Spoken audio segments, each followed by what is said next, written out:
here to talk about a lot of stuff which happened yesterday. India took on Bangladesh.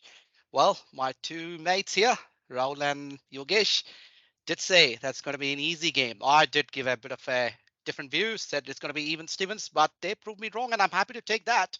I just wanted to update you a few things what happened from an Indian perspective, starting from where they started. They started absolutely spot on from a bowling perspective. Obviously, initial 10 overs was a bit of a struggle, but they did come back as always they've been doing in the last few games. The impact player for me was obviously Jadeja. Not only fielded absolutely well, but he bowled magic spells as he has been doing for last few games, and supported by Kuldeep Yadav. Kuldeep did bowl very well, and what can I say? KL Rahul, boy, he is taking some catches. Absolute ripper that was. Well, we also had a scare. Pandya had a very bad ankle injury. That was not the way to go. But having said that, the management has just said that things are looking a little under control. He's gone for a scan. It looks all right. Well, anyone knows who's got an ankle injury will take time. Hopefully, he's there in the next match. And boy, then it was all over to the batting. Indian batting was absolutely great. Yeah, there is a set pattern to the way Indians are bowling right now. So in the initial overs, they give away runs, giving the opposition an idea that we might be chasing, scoring 300 and 350. But then comes Jadeja, Kuldeep, and the middle overs when we actually capture some wickets, and then we set the opposition back by at least 50 to 100 runs. And then whatever looked like a promising start and a great total is now coming down towards 200 and 250 runs. That has happened a couple of times now with and all the last three games. So yeah, wonderful bowling. From a batting perspective, also there seems to be a set pattern when Rohit and Gill go after the batting. I think we are starting to have an attacking batting. So India has chased 4 in 4 games right now. So chasing is not a problem anymore. So the set pattern is you go after the bowling and you reduce the total to such an extent in the first 15 overs that the middle order can take the time to settle down and then score rest of the runs. And that is making the job really easy. Uh, we don't need to talk about the great inning that Virat Kohli played. Everybody who watched is amazed. The important things around that inning were he's now getting close to 50 ODIs and close to beating Sachin's ODI record, not the overall record, by the way, the ODI record of 49 centuries. So let's see how that spans out. Yeah, Rahul, would you say something? Yeah, the fact that this could potentially happen during the World Cup, that Virat Kohli reaches potentially 50 ODI hundreds and breaks Sachin's record, it's a great thing to look forward to. Yeah. We have 5 more games to go before the semis, and if India closes on the semis, there could be a potential 6th game, not to disregard the final as well. So it could very well happen, and the way he is running, the way he is fit, it could happen anytime. So fingers crossed for that. But the interesting thing that also happened was that the wide that was bowled, and then to prevent him from a century, and that was not given. That's taking social media in a frenzy as well. Yeah. So just to give 2 cents on that, that was not exactly a wide delivery.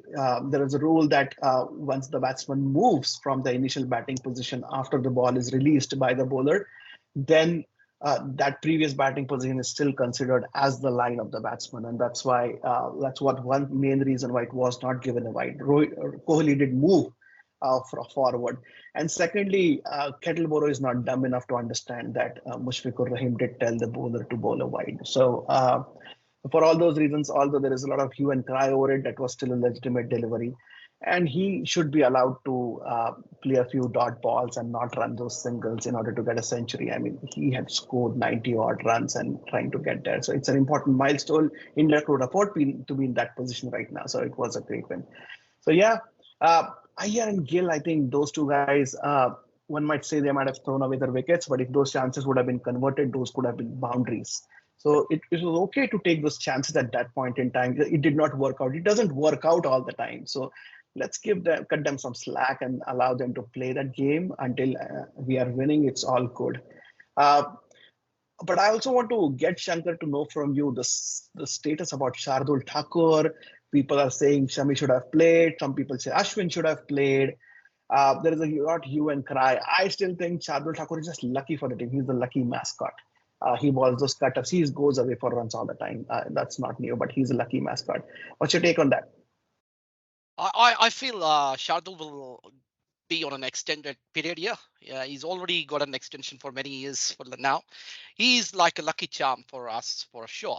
And I also wanted to state that going forward, he will be there because you don't even know. Pandya has had an injury, so he might again get lucky. He should be staying.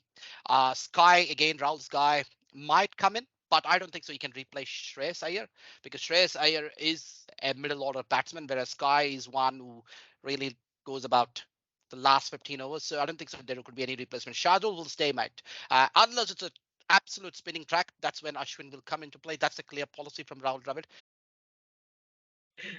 Well, I for one I'm super excited about the upcoming slate of games. These next three games: Australia versus Pakistan, India versus New Zealand, England versus South Africa. I mean, no disrespect to Afghanistan, Bangladesh, Sri Lanka. I think these six teams are going to constitute the four semifinalists. And I'm super excited about the next three games. Um, Considering our game next is going to be at Dharamshala, I agree. I think Shardul Thakur stays in the playing 11. Um, Unfortunately, I don't see a way for Ashwin to make in or Sky to make in. And Shreyas has not done anything wrong to lose his place. So I'm really looking forward to those games. I'm looking forward to seeing Usama Mir for the first time. People haven't seen a lot of Usama Mir, and this is time for the kid to shine if there was one. I'm looking forward to seeing Shamsi work with Keshav Maharaj and Aiden Markram and try to strangle the English batsman in the middle overs. Um, yeah, I think I'm looking forward to a spectacular weekend of three awesome games and hoping to get some clarity about who's going to be the top of the table, who's going to be vying for the number 4 spot. That's all.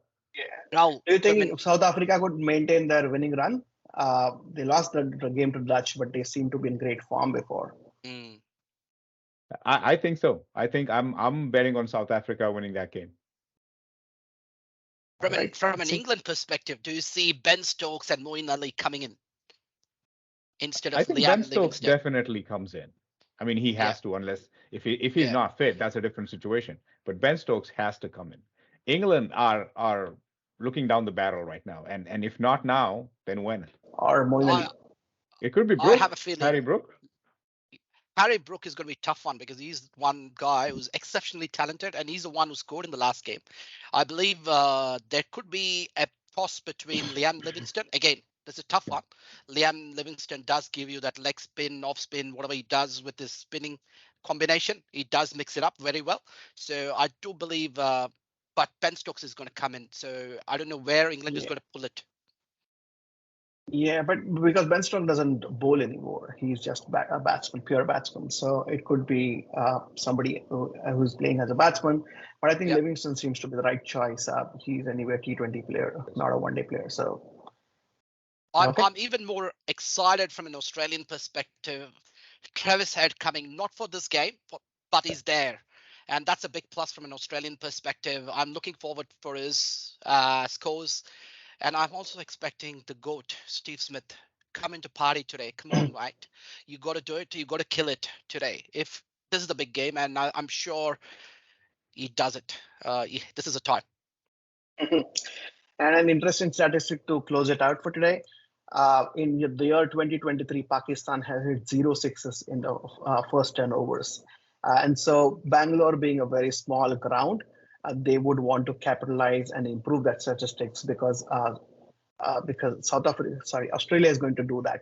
They have Warner and Marsh at the top of the order who are going to go after the bowling, and the small Chinnaswamy ground will allow them a lot of runs and boundaries. So we'll see how that does. I don't think so. They're getting any length balls for sure because that's the plan from Cummins. They're going to bowl short, and that's how they did diminish the score from Sri Lankan's game. And I believe that's going to be a lot of short of lengths, a lot of short balls, a lot of slow balls, and that will be the trick. So I don't see Pakistan scoring many sixes unless they bat out of the skin, which I doubt. Rizwan. Thank you, guys. Rizwan is the one who can do it. Yeah. All right. Thank you for today's update. Nice to have you back in our episode, and we want you to continue this association. Please start sharing, liking, subscribing, and we love you all. Thank you very much. Thank you.